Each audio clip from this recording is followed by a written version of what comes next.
más información y más cifras de este matrimonio que ha salvado literalmente al pueblo. ¿Cuál era la intención del régimen salinista neoliberal?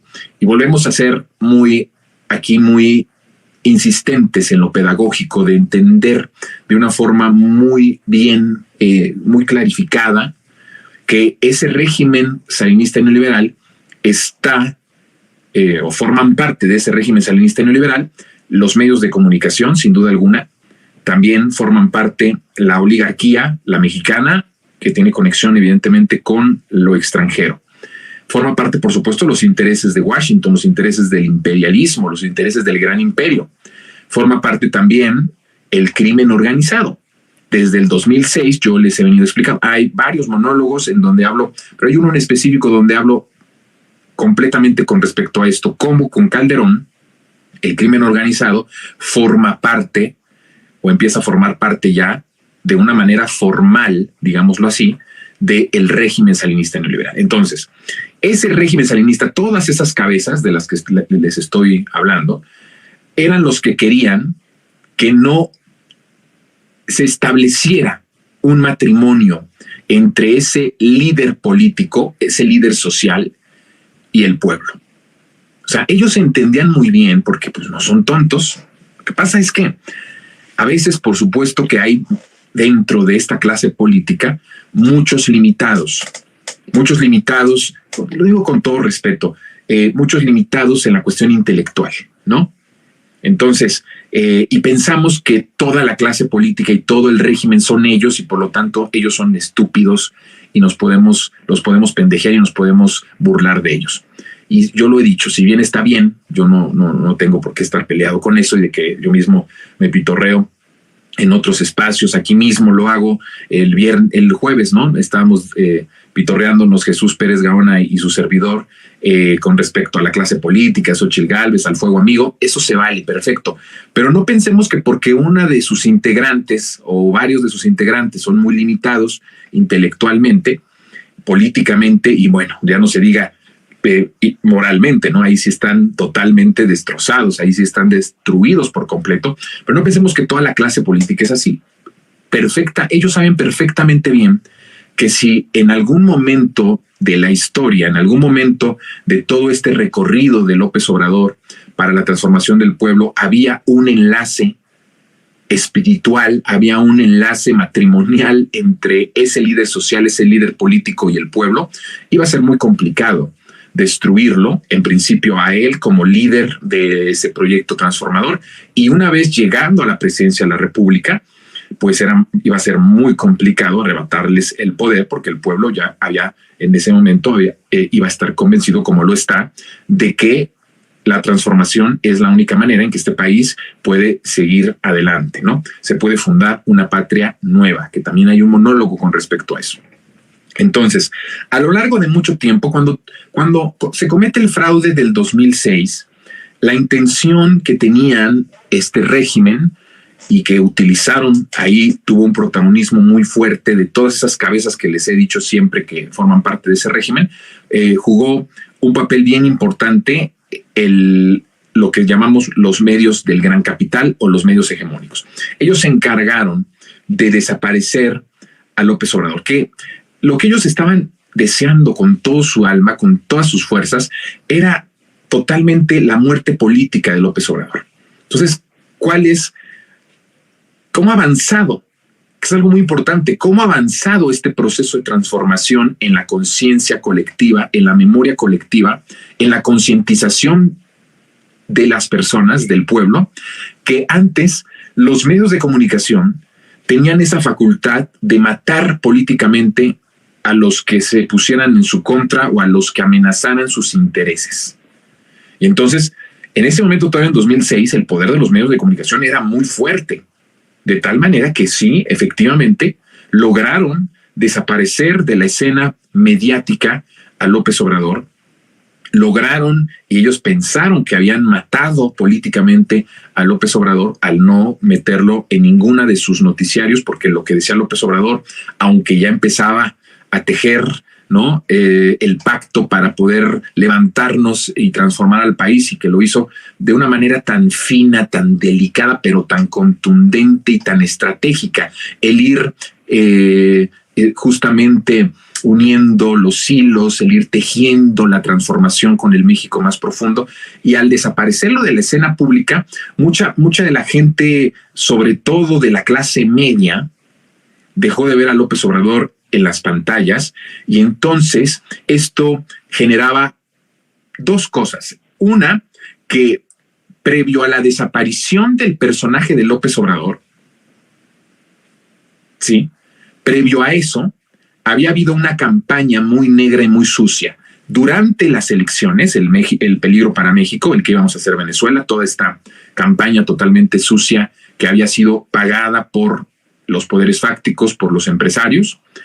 Y por el otro lado, una campaña de ridiculización y también de satanizar los actos de resistencia civil después del fraude electoral. Entonces, para el momento en el que ya termina el proceso, Felipe Calderón toma protesta y se impone como presidente de la República, por supuesto un presidente espurio, un presidente ladrón, un presidente que se robó la elección presidencial, que se robaron para él la elección presidencial. Eso es importante. O sea, no es que él se la haya robado, sino que los poderes fácticos, las televisoras, los empresarios, le dieron la presidencia de la República, lo impusieron. Bueno, para ese momento ya había habido varias campañas, la de la campaña electoral, la del desprestigio y el de prácticamente pues satanizarlo, el decir que el bloqueo a Reforma iba a ser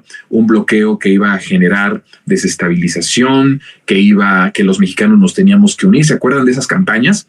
Para los más informados seguramente sí se acordarán cómo incluso hubo comerciales de artistas, se mencionaba en la radio y en la televisión que México era uno, incluso muchos de las televisoras y de la radio portaban banderas de México, portaban algún distintivo que era como el distintivo anti-AMLO, que era como el distintivo México es uno, no permitas que nos dividan. Toda esta campaña fue muy fuerte.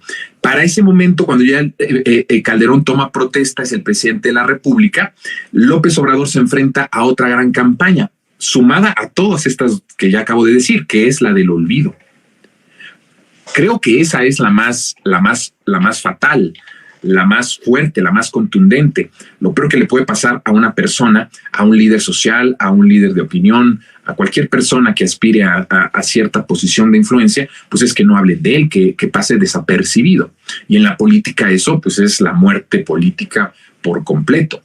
Entonces le aplicaron a López Obrador unas dosis de muerte política impresionantes, de tal forma que mucha gente que apoyaba el movimiento le pidió a López Obrador, yo ya lo he dicho mucho, ya decir este resentido ahí va de nuevo a fregar, ¿no? Pero es que es importante, porque eso es memoria, esto es una cuestión de memoria histórica. Carlos Monsiváis, Genaro Villamil, entre otros. Genaro, por cierto, hay que decirlo, pues era alumno, ¿no? Era un alumno, era un aprendiz de esa generación de intelectuales, de esa generación de personas cercanas a uno de los intelectuales más importantes que ha existido en el país en su historia, que es Carlos Monsiváis. Era en ese momento todavía un alumno en formación de Carlos Monsiváis. Y ellos firman en la jornada, que esto también no se recuerda, un documento en donde le exigen a López Obrador terminar con el bloqueo a Reforma. Le piden, muy en sintonía con la campaña de la unidad. Por supuesto, los argumentos eran otros, pero al final el resultado fue el mismo, una exigencia por parte de la izquierda intelectual a López Obrador por terminar con el bloqueo de Reforma. Bueno, la presión era muchísima para ese momento y las campañas habían sido terribles hacia externos, pero también hacia lo interno. A lo mejor, y hay que decirlo, con intenciones completamente distintas, ¿no? La intención de los grandes medios que forman parte de ese régimen genocida, de ese régimen asesino, de ese régimen ladrón, corrupto, pues no eran las mismas que de Carlos Monsiváis o que de Genaro Villamil, pero al final provocaban una presión hacia el interior del movimiento y por supuesto hacia el exterior. Bueno, el presidente López Obrador recibe de todos lados una dosis fuerte de muerte política. Y la más contundente fue la que se instaura una vez iniciado el sexenio de la muerte de Felipe Calderón, donde se desaparece. Muchas de las clases medias, fíjense esto que les voy a decir, muchas de las clases medias que votaron por López Obrador en 2006 y que incluso lo apoyaron de una u otra manera en la resistencia por el fraude electoral, una clase media que sigue existiendo, claro que existe, creo que se ha fortalecido esa clase media, una clase media muy consciente, una clase media muy politizada. Yo puedo decir que muchos de los que están viéndome, ustedes resentidas y resentidos, forman parte de alguna forma de esa clase media, que es consciente, que es muy progresista, que es obradorista, ¿verdad? Que se matrimonió con López Obrador, por decirlo así, ¿no? Que además es el título central de nuestro monólogo. Bueno, mucha de esa clase media muy consciente, todavía dependiente, pero ya estaba en divorcio con los medios de comunicación, pero todavía había cierta relación, todavía había cierta convivencia entre esa clase media consciente con la televisión, con la radio. En el momento en el que desaparece López Obrador de la escena del espectro electrónico de los medios de comunicación, aún apoyando a López Obrador, empiezan a perder la pista de dónde estaba ese líder por el que habían votado y por el que apoyaban y seguían apoyando todavía en el tiempo de la resistencia. O sea, la desaparición de López Obrador de los medios de comunicación trajo la tristeza, la desilusión de mucha clase media muy consciente, que todavía para ese entonces tenía cierta relación con los medios electrónicos, con los medios comerciales, con los medios hegemónicos. Y entonces, ¿qué fue lo que pasó? Que fueron perdiendo el interés en el movimiento, se desilusionaron de cierta forma de la política, pensaron que López Obrador los había traicionado, que se había desaparecido, y eso no era cierto. López Obrador seguía, lo que pasa es que los medios lo habían matado políticamente y mediáticamente. Entonces, es muy importante este movimiento, o sea, esta parte es bien importante porque lo hicieron de una forma muy estratégica. Estos miserables lo hicieron de una manera muy estratégica, muy, muy bien hecha. Entonces, ¿qué pasa? Que una parte de esa clase media que había apoyado a López Obrador le da la espalda, no, ni siquiera por la guerra sucia de la campaña y después de la reconciliación y de la unidad. Le dieron la espalda porque pensaron que López Obrador los había traicionado y los había abandonado. Porque los medios ya no pasaban ni una sola imagen. Bueno, tenían prohibido pasarla. A ver, aquí quiero hacer un paréntesis. No fue algo que a mí me contaron, fue algo que yo viví, que yo pude ver, constatar en una ocasión en Foro TV, en este espacio, en este canal de noticias. Había habido una junta editorial y habían mandado a unos reporteros a cubrir, porque sí los cubría, o sea, sí había cámaras de Televisa en muchos de los mítines de López Obrador y tomaban la escena, tomaban la imagen. Cuando llegaban las mesas editoriales para decidir qué noticias iban en qué noticiario, y los que estaban ahí, los que habían ido a cubrir lo de López Obrador, decían, pues tenemos el mensaje, la nota de las actividades de López Obrador, y ahí el director editorial, que no voy a decir su nombre, pero no lo voy a quemar. Es que hay mucha gente que no quemo porque yo sí tengo madre. Yo no soy como ellos. Déjenme las imágenes de López Obrador, pónganme la imagen, porfa, acá. Hay muchas cosas de muchos periodistas, de muchas personas que hoy le pegan muy fuerte a la 4T, que yo conozco incluso de sus vidas personales, cosas fuertes, que no me atrevo a decir porque yo sí tengo una educación, porque yo soy un periodista que no me gusta hacer e irme con las cosas privadas de las personas para fregarlas, aun cuando puedo fregarlas. Y por eso no digo el nombre de la persona, pero una persona, un que hoy está activo, o sea, sigue su trabajo de comunicación. Y Y yo también no soy tonto, ¿no? Yo sé que él pues también recibía órdenes de más arriba. Pero lo que yo decía, no se rebelan porque se hicieron como zombies. Son como zombies. Estos periodistas, comunicadores y reporteros se convierten en zombies muchas veces por necesidad, para no perder su trabajo, de por sí precario, para no perderlo. Bueno, ese juicio lo hará el pueblo y lo harán ustedes. Y entonces esta persona, pues cuando le decían, oye, tenemos estas imágenes, tenemos este reportaje o esta nota que nos mandaste a cubrir, él decía, no, López Obrador no va. Entonces decían, oye, pero ¿para qué nos mandaste entonces, no? Entonces había una consigna de desaparecerlo. Bueno, mucha de esa clase media, mucha de esas personas que apoyan al presidente lo empezaron a no apoyar porque pensaron, los medios de comunicación les hicieron creer al desaparecerlo del espectro mediático que López Obrador se había rendido y los había traicionado. ¿Saben quiénes nunca se convencieron de eso? Que a veces es algo de las cosas más maravillosas de esta transformación.